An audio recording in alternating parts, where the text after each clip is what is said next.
Hey, ladies and gentlemen, boys and berries, it's me, your friend Magic Brad, here in the World Nerve Center headquarters of your Authentic Reflection Studio with Mr. Friend Casey Peak. Dun, dun, dun, dun, dun. Michael Shift. So this is unusual today. We're doing a little bit different. I've got my well, we're in the morning for one thing. It's the morning time. Yes, yeah, it's pre-noon. I just woke up. No, I'm kidding.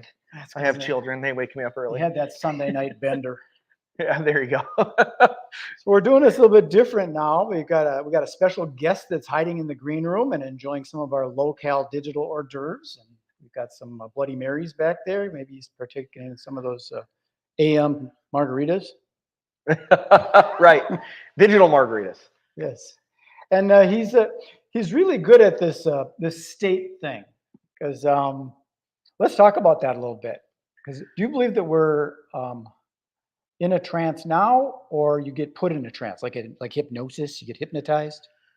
That's a good question. I think we're probably not in a trance right this minute because we're doing things differently, and so we have to be cognitive about it. But whenever we're doing things that are more stuff that we do all the time, like driving to and fro, that like we all have, for those of us who have day jobs, we have to drive to our job. It's the same travel all the time. Okay. We do that in a trance all the time. I will have to ask our special guest about this because our other friend, Paul Sheely, the guy that came up with the Abundance for Life thing, he goes the other way and says that we are in a trance. So all the stuff that we're doing, like the words I'm using right now, I learned those words.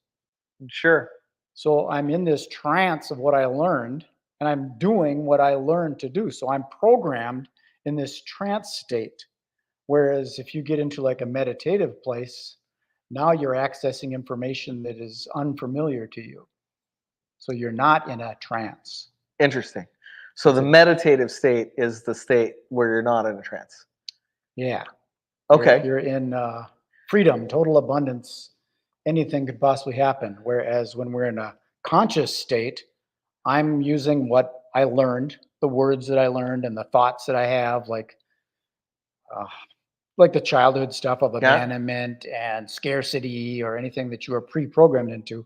That's the trance that you've been programmed into, like your grade school and your college and going to a job and staying there for 40 years and all that stuff. Yeah. So it's a different way of looking at it. So I'm curious what our special guest has. You guys know who the special guest is? If you probably should know if you were watching social media, because I was posting that stuff on there. But yeah. Should we go get him? Let's get him. Here, I'll pull him out of the green room. Ready? Hang on, we got to make it look good for effect. Yeah. I'm gonna pull him out of the green room. Here we go. There we go. Oh, that was so weird. I didn't expect to be manhandled like that, Casey. It's digital abuse. Yeah, there you go. Digital abuse. So were you listening? I heard your question, Joshua. Oh yeah. Yeah. I'm over here, Casey. Yeah. That's right. Gotta look here. What you're distracted by over there, but I'm right here. Awesome. I actually have a different take on that. Oh. And that's that you're always in a trance. So you are in a trance when you're going through your daily life, but there's also other kinds of trances that you can be in. So I noticed when you introduced the show, Magic Brad, you said a bunch of words. You might not even remember what you said because you say those things. You've said those words. I don't know. How many times have you said those words? Too many. Way too many, right? You don't even remember what you say. They just come out of your mouth. And it's not even just the words. It's the way that you said those words. I would also say, Casey, that you are in a trance now because you're in a performance kind of trance, right? Where now you're on the show, you're hosting the show, you're asking questions, kind of flipping up into this other state to be on for that. Meditation is going to be another kind of trance. That's that more deeper trance where maybe you have access to some deeper information, as you were describing, Magic Brad. But to me, I think we're all just going through different states all the time. And none of them are like the right state. They're just different states. So different levels of consciousness? Different levels of consciousness is a good way to look at it. Yeah. Oh. Interesting. Oftentimes I'm kind of unconscious, even though I'm conscious. I think it feels that way sometimes. Yeah. So So is that kind of like sometimes the person is on autopilot? Like say driving back, I'm over in New Hope and I live in Friendly Fridley, but I know how to get home, so Yeah. I'm not real conscious of all the different turns. Yeah, and your things. I'm body just just takes doing it. over. You do what you do. You're in a driving trance. That definitely Watching. feels like a trance state. Yeah, probably when you get home, Casey, and kids or chaos is going all around you, that's going to drop you into a different state as well. You're watching a movie and you get so wrapped up in it that you cry. I mean, you're just watching literally flickering images on a screen, and yet that is making you cry because it's helping you. I mean, obviously, flickering images, that's taking you into a trance, right? Flashing lights, essentially watching the fire like we've done for hundreds of thousands of years as we tell stories, right? This is an old trance that we're very familiar with. I'm not that old, so it would be that hundreds of years. Humanity. Your Yeah, exactly. spirit has been around for hundreds of thousands of years, Magic Brad, just So not in that body. is that trance thing? Do you think that's like a natural, almost like a protective kind of thing that a person is in a specific trance for a specific reason, kind of like the fight or flight kind of situation? You go into a trance to protect yourself from something.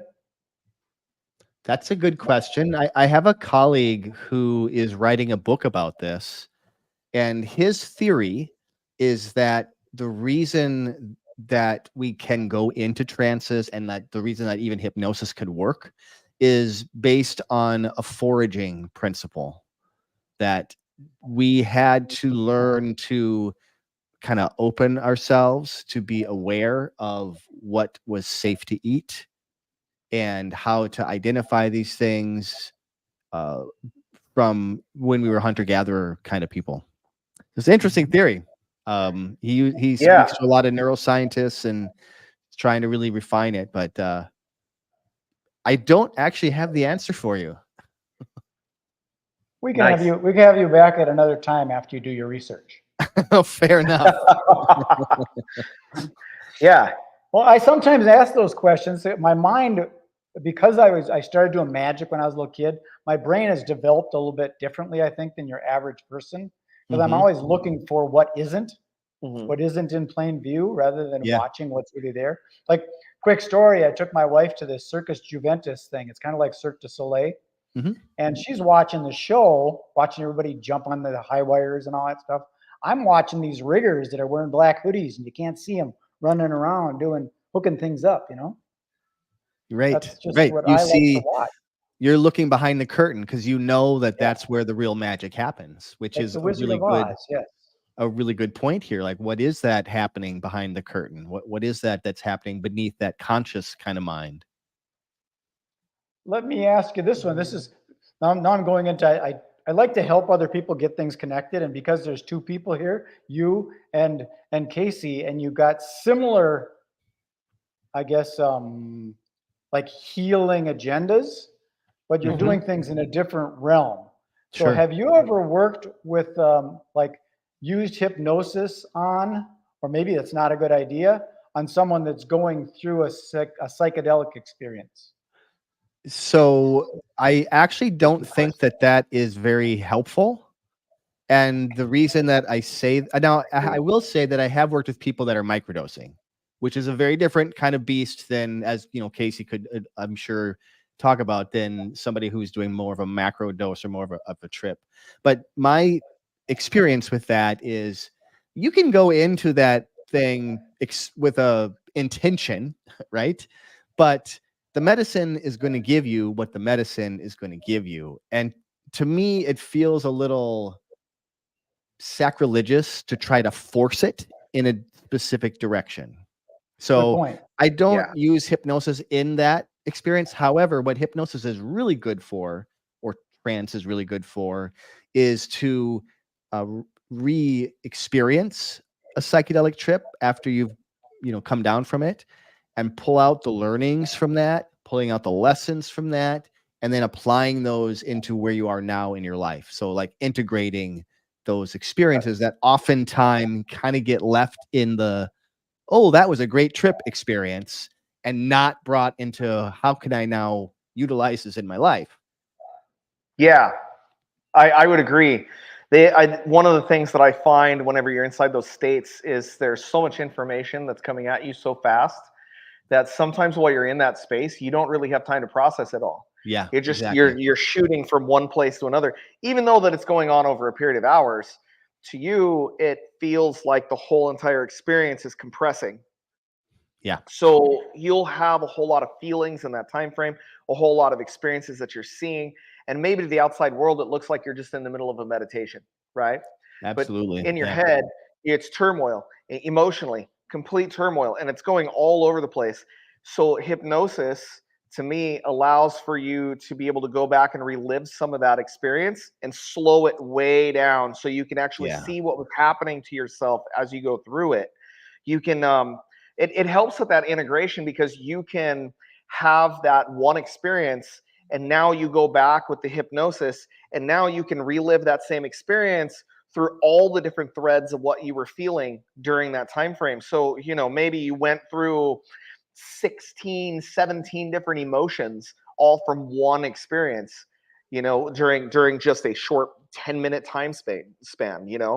You can bring back up that 10-minute time span and follow each thread individually. And that integration is going to be so absolutely. much better. And not only follow each one of those threads, you can take the learnings from each one of those threads and actually understand what it has to teach you right now with the problem that you have right now that may be completely unrelated Yeah. to what you originally did the trip for, even if it Yeah, was just a fun time that you had. I agree. I think it's key with psychedelics that you have to apply it to your life. If you're not applying what you're learning to your life, then you're just having an experience. If you're not actively trying to see how it can actually integrate into your life, then the medicine isn't going to have as strong of a chance of healing you.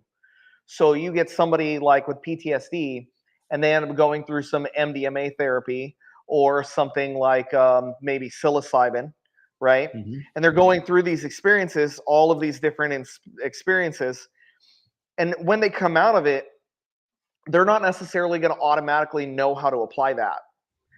Right. It's going to take them weeks to unpack, sometimes years. There are some people whose experiences are so powerful, it takes them years to completely unpack it and go through it. And during that time frame, if you're doing something like hypnosis, there's other different modalities too that really help with that, but they're all altered states of mind. They're all harkening back to that altered state of mind. And they're allowing you to actually be able to see, oh, I was experiencing this because this is some of the stuff that was going on in my life.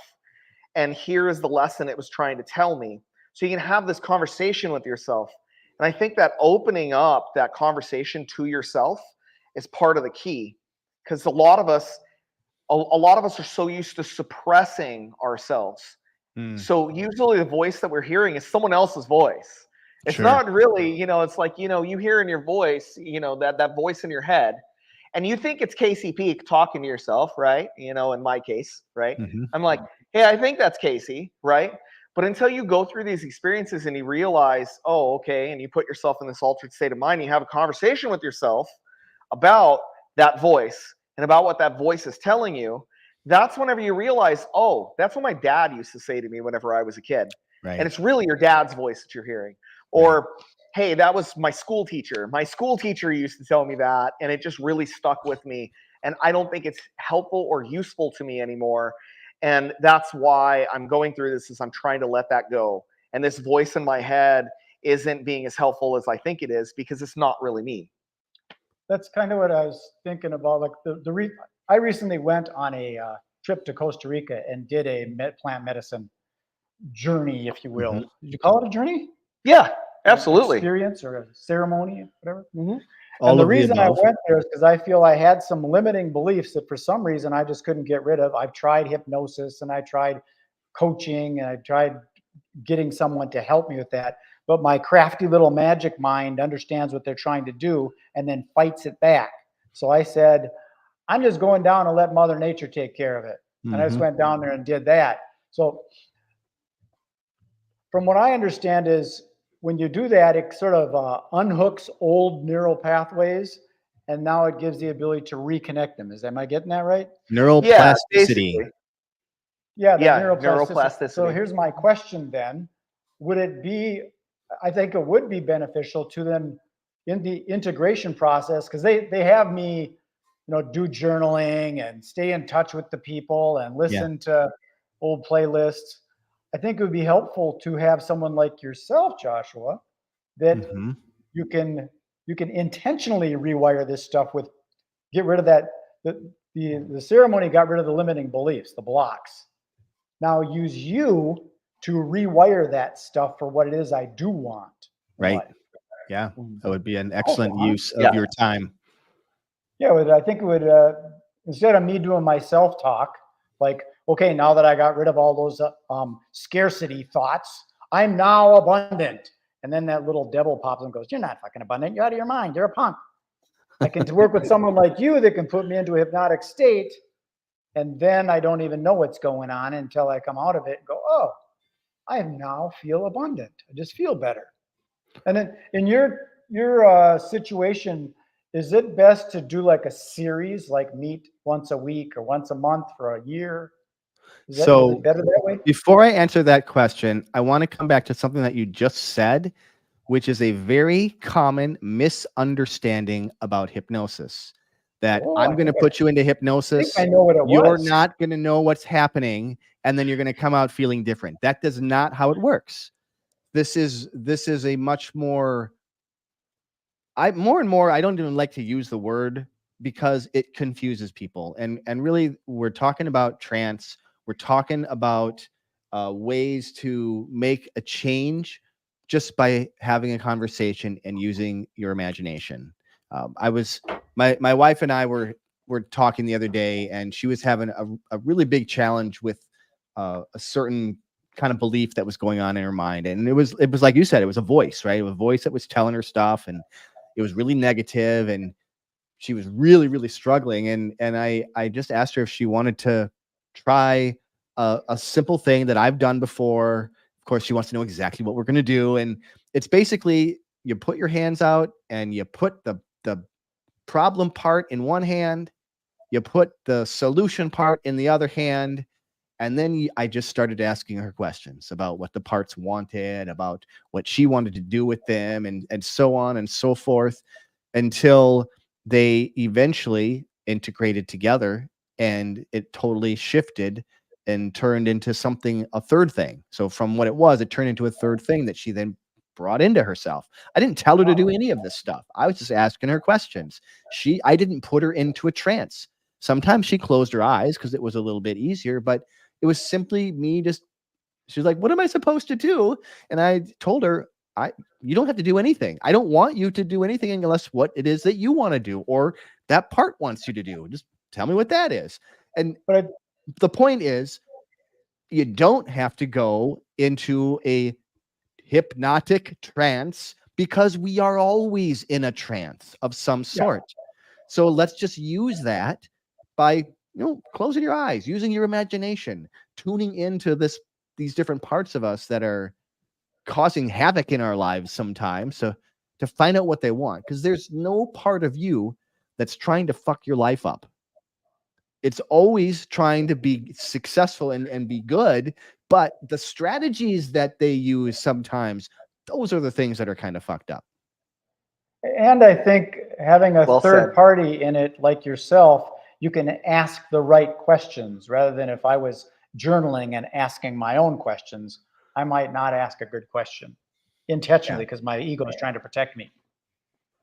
That could be. Yeah. Well, that's why you pull it outside of that. And this is one reason why this process works really well, because you pull it out of talking to yourself, and now you're literally talking to some other beings is what it kind of feels like. And you're getting answers back. Right. And so it removes a little bit of that. So I've done this process with myself plenty of times, which is why I brought it up to her, because I know it works. I've tried it, and it can be really successful to integrate some challenging parts of oneself. So that was the first thing. The second thing was you asked me if it takes multiple sessions to kind of make that kind of a shift.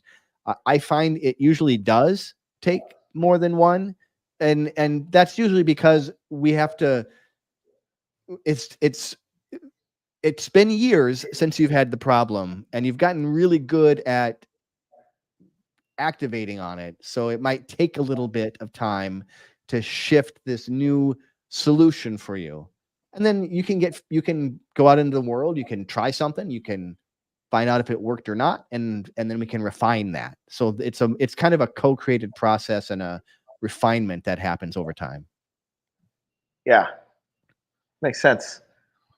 My mind is just zipping around with Yeah. thoughts and ideas, so I can feel this firing going back and left and right. Yeah. That's good. What That's a really good good. mind that you have have, a lot of Magic that going on. Brad. Making new connections already. Yep.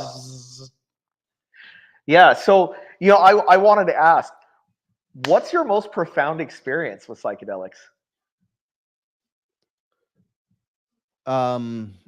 It was, I've had a couple of very profound experiences. So my wife and I have made it a ritual to, on my birthday or nearly there, we go to a little cabin where I grew up, and there's this rock on the top of the hill above this cabin, like a rock outcropping. And so oftentimes we'll go up there, we'll take some mushrooms, and we'll enjoy an evening up there, or a day up there. We'll go up in the late morning.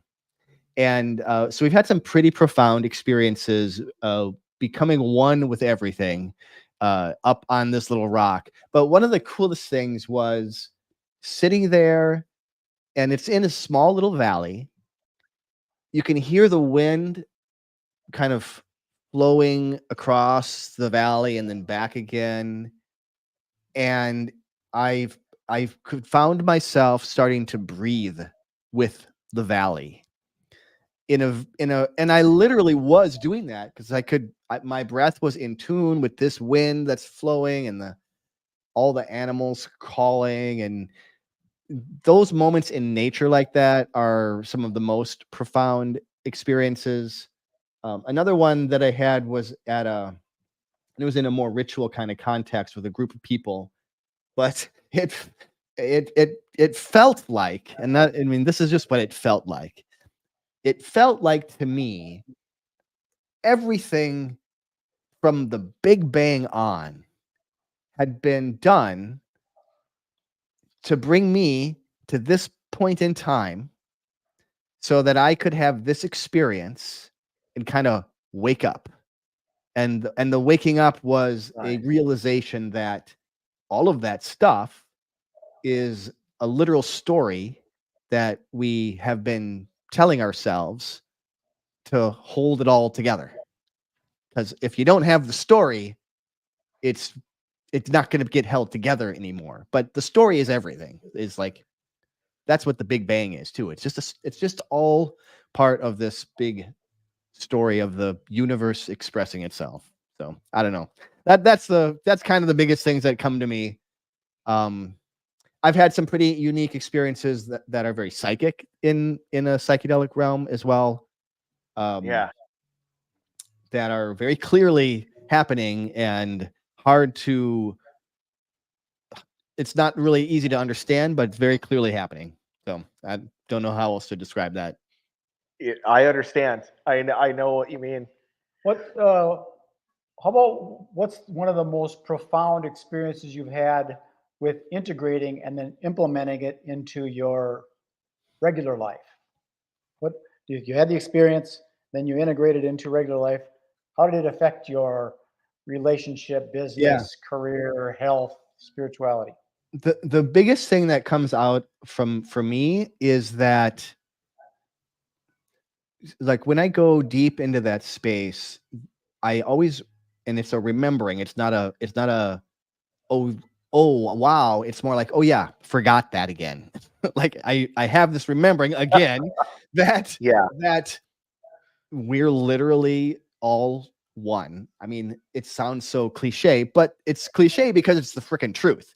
And we're all this same consciousness, right? At the core, we're all the same consciousness. That helps me when I'm in front of a client and I'm looking at my client and I'm recognizing, oh yeah, that's me. This I'm literally helping myself as I'm helping this client. And some, especially when I have maybe a real challenging client or somebody who has a tough problem that might even be a little hard for me to resonate with, I can remember he is God just like I'm God, and we all get to be God together. And so it can help me feel more empathetic and connected. So seeing you're helping yourself, do you bill yourself? Well, but no, but I pay myself. Yeah, No, that's funny. Cocky attitude. So let me ask you this. So you told me the most profound experience. What about the most frightening experience that you ever had in an altered state? I've had a couple, so I'm wondering, like, have you ever had something that was just like truly terrifying, or something that like really scared you? And yeah, what was it? I am drawing a blank. Drawing a blank on that one. Okay. I mean, I've had some negative trips, especially when I was young. Yeah. Oh no, I do have one. Okay. So, I was with a friend of mine. This was a long time ago. This was 20, 30 years ago, maybe. And I had a group of friends back then who had returned from they had gone to some protest in Washington, D.C. And when they came back, they swung through the little town where I was living. Actually, I was living on a farm at the time. So they swung through the country and they gave me their leftover liquid LSD that they had from, apparently they had dosed this entire, well, maybe not the entire thing, but they had dosed this protest. So I was with a friend of mine and we were hiking. Through some land. It was going to be about probably a 3-hour hike through this reserve land that was just basically gone back to nature, had been gone back to nature for about 20 years. And we had taken the acid, we were taking our walk, we were deep into the walk, and I tried an experiment magically. And as soon as I did this experiment, and then my friend didn't know I was doing it, he immediately started getting a really bad asthma attack. And wow. So I like stopped the experiment, but it suddenly felt like the woods were like, I don't think you should be doing that here. And so it was the fear was like, in maybe I should know what I'm doing more before I try to bring out these magical ideas when I'm tripping on acid in the middle of the woods. That's funny. Yeah. So that was probably the most fearful one, but we got through it. We ended our hike and everything turned out fine in the end. Yeah, that's good. Because the fear was false evidence appearing real.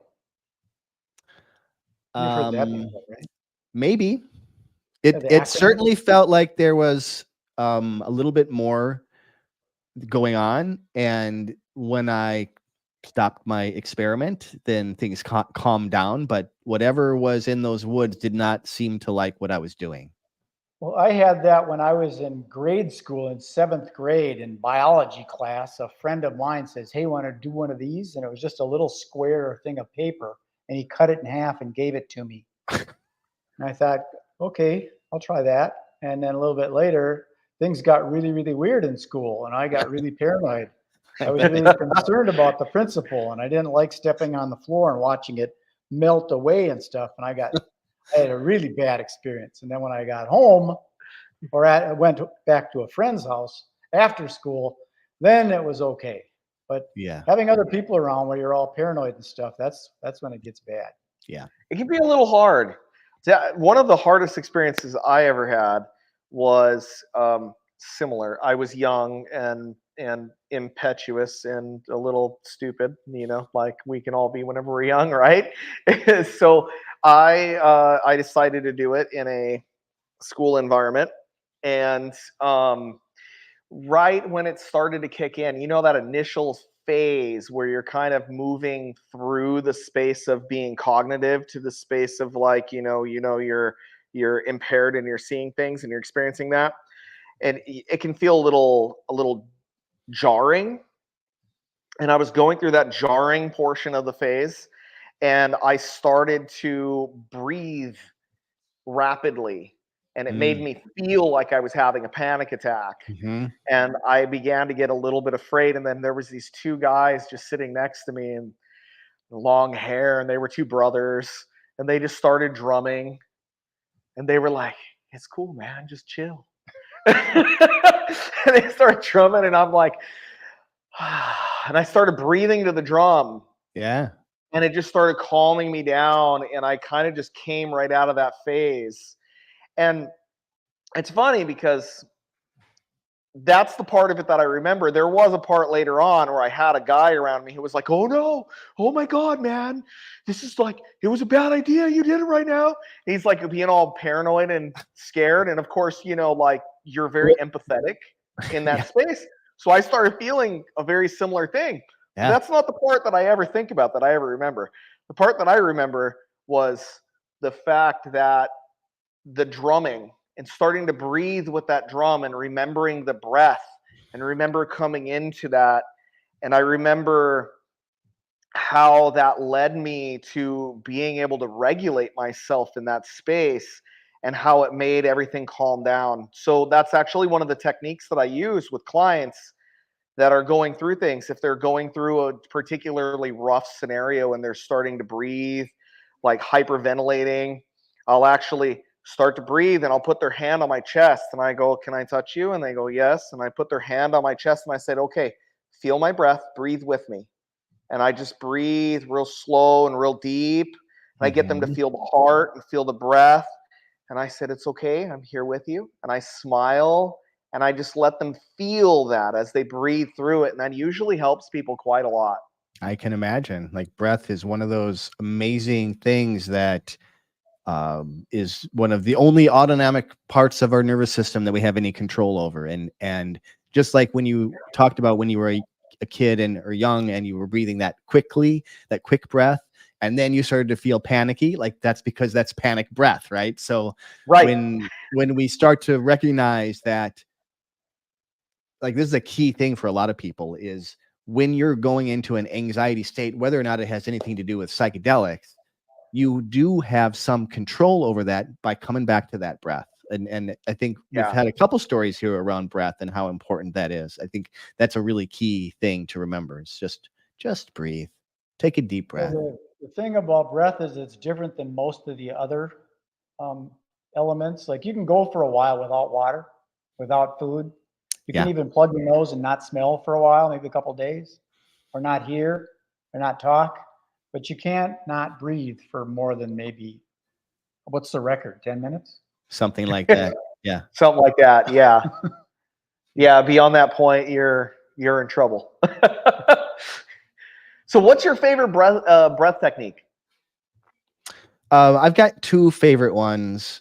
My personal favorite one is called connected breath. Sometimes it's tied to heart breathing, and it's a 5 or 6 second in, 5 or 6 seconds out. There's no hold at the top, no hold at the bottom. So essentially that's getting you to about 5 or 6 breaths a minute.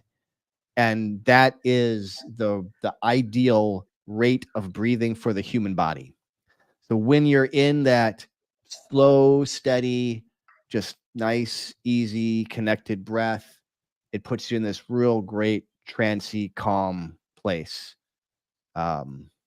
You can add in other things, like you can breathe it into your heart. So the Heart Math Institute does a lot of research on this.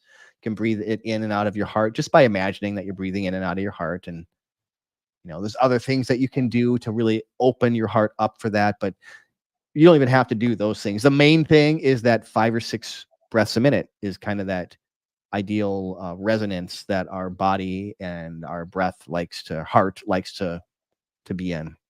The second one is called the relaxed breath, or sometimes 4-7-8 breath. You probably heard of that one. That's a 4 count in, 7 count hold, 8 count out. And that one will take you from an anxious or a stress state into relaxed in like 4 breaths. So that's a real quick one that'll just take you out of that anxiety state. It gets you out of your head, gets you into your body, gets you into that more calm state, can help you fall asleep. It can be used for a lot of things. For most of my clients, I teach them that, and they'll do that twice a day, once in the morning, once at night, just to start to have some place of calm in their life. Nice. I have a question for both of you guys and all of you out there in Wonderland that are dealing with these different holistic modalities. And that is, how important do you think intention is of your goal that you want to have from an experience, or your objective? What do you want to have happen? Because when I went to Costa Rica at Rhythmia, that was a big thing, is coming up with your intention. And fortunately, they had their own intention set up, because I had mine, what I want to do, but I couldn't quite hit on it. And I also understood that sometimes you have a way that you think it's going to happen, and that ain't the way it happens. It happens the way that mama wants to do it. Right. Yeah. So how important do you think it is to have an intention? Do you think it's good to have that, so that Mother Ayahuasca or some of these other plant spirits can guide you? How important is that? I'll let Joshua answer that one first. Oh, sure. So it's a two-sided answer, because I think it's important to have like a reason or an intention going into it, but also the medicine's going to give you what the medicine's going to give you. And this is similar to other kinds of ceremony too. I just got back from a 3-day ceremony, and there's no altered substances at this, but there's tons of trance, because the whole thing is built around putting you into an altered state free of any kind of chemical or plant medicine.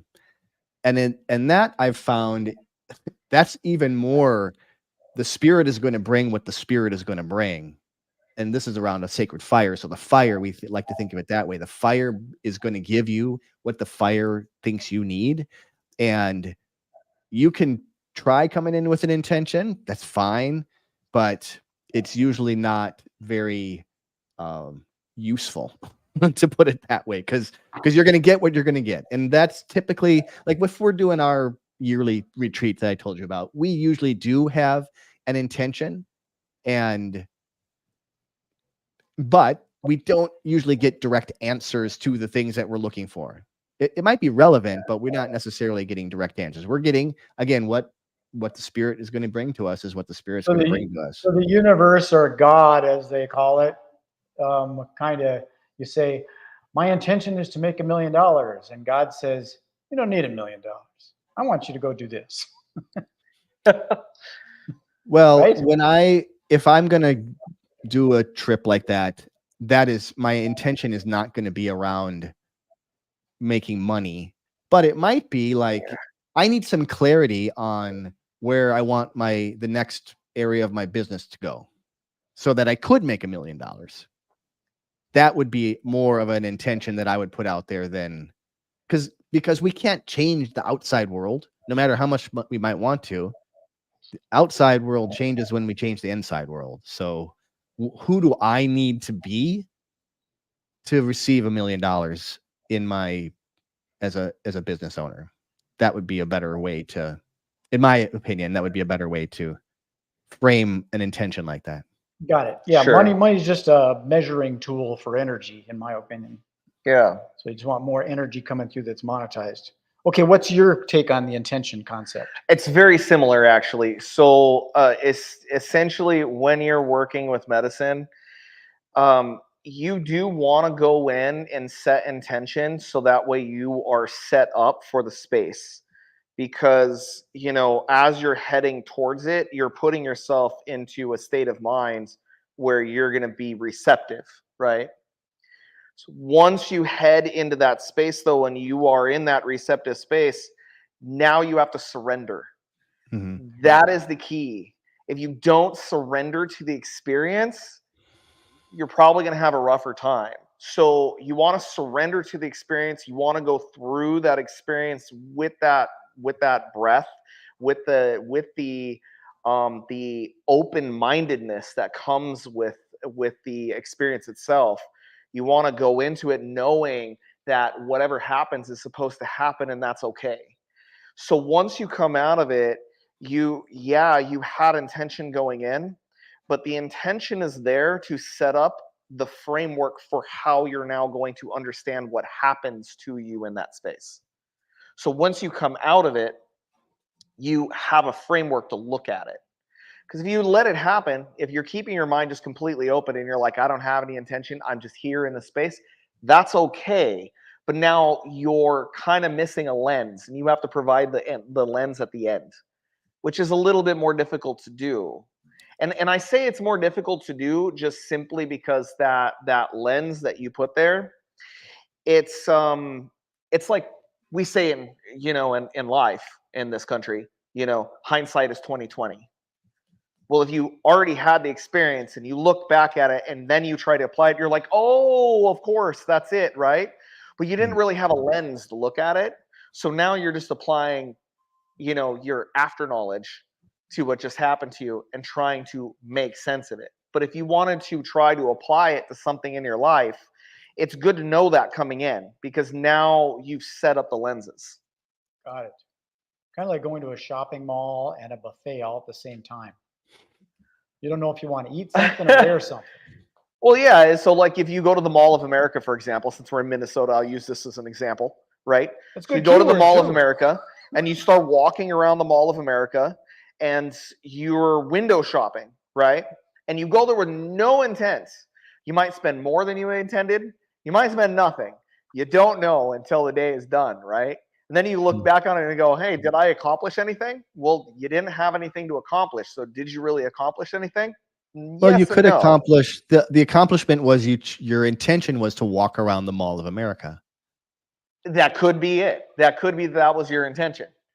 So that it looks different though. In the psychedelic space, it will look different to yourself. That's kind of what I mean is if you don't have an intention going in, you don't know if something is happening or not because you don't have anything to relate it to. But if you have a Well, something's happening. but I mean, if it's relevant to what because you really do have a reason why you got up and went and did this thing. Yes. There's almost always a reason. I mean, unless you're a kid, you don't just wake up one day and go, oh, I know I want to make myself completely out of my gourd today. And, I'm going to take a vacation from reality on the spur of a moment. And I'm just going to do that. That's typically not how we do things, especially, past the point where we're 16, right? Because whenever we're 16, that might be the goal. But, past that point, that's not necessarily what we're going to do anymore. So, we go into it, we have a little bit of intention, and then we do something, and then, we look back on it and we go, I can totally see why those images were coming to me. That's telling me that I need to take a minute to kind of calm down and to review the situation. I need to take more time to myself, or hey, this is an area that's obviously very much bothering me, and I need to put myself into this space more, and I really need to process those emotions. Mm-hmm. Okay.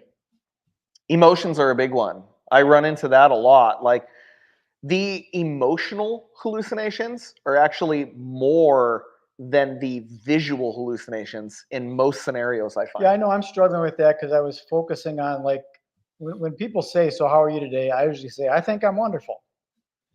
Joking around, but I got to take it out of my think and get it into I feel wonderful. And it's been really a struggle integrating that back since the Costa Rica thing. I'm conscious that I got to get it out of my head and into my heart, but it's still a challenge. I catch myself now, but I still end up doing it.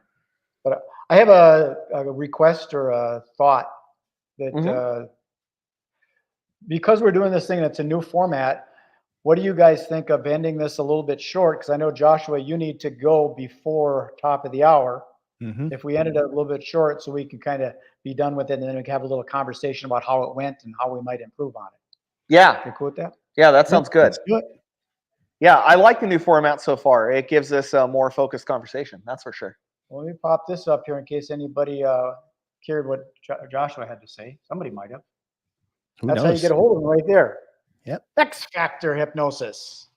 And he's based right here in the Twin Cities of Minneapolis and St. Paul, over in the West Side Edina area. Yep. That's right. And And I'd highly recommend him. Oh, wait, other side. There we go. yeah, you can't tell how to do it. So I'll put you into the green room, and then Casey and I will sign this off, Joshua. And if you want to stick around, then I like to have a little confab. Sounds great. Great. Thank you, buddy. All right. Appreciate it. Nice talking with Fun. you. There you have it. Well, that was an interesting way of going about this. I kind of liked it. Yeah, tell you yeah, the I do too. Having a guest on really helps with the focus of the conversation, but it also makes the topics a little more lively. It does. And for those that don't know, see if I got I can't find it. Where is it? There it is. This is again how you get a hold of Joshua in case you want to do so. It's X Factor Hypnosis, and he's a member of the Synergy Collaborative. Dun dun dun. Okay, that's it. I'm going to sign this one off. Enjoy All the right. rest of your day. Be good. Be kind. Be Thanks nice. for everybody who joined us. How do I do this? See you later. Click that one like that. Click that one like that.